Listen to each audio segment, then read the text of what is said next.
Awak.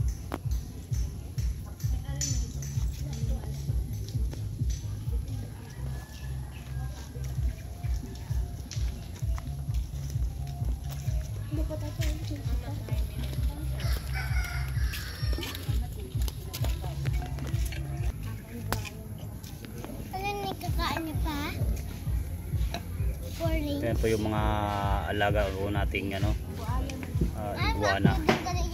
Dito lang po yan sa Tigayon, Kalibo, Aklan, Tigayon Hills. Sa mga gustong panoorin sa aktual ang mga iba't ibang mga hayop, ay dito lang po natin matatagpuan sa Tigayon Hills.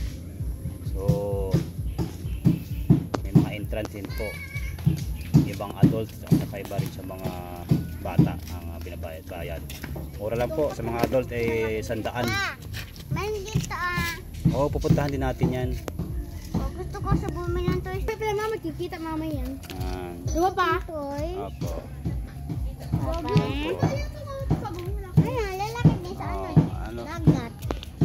African soft sported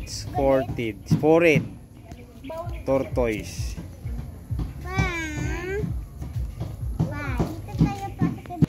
Iba ko na yung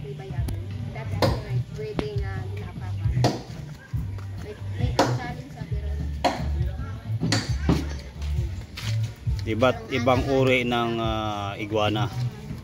So akala ko isang klase lang yung iguana. Ito ata ay nagpapalit-palit ng kulay.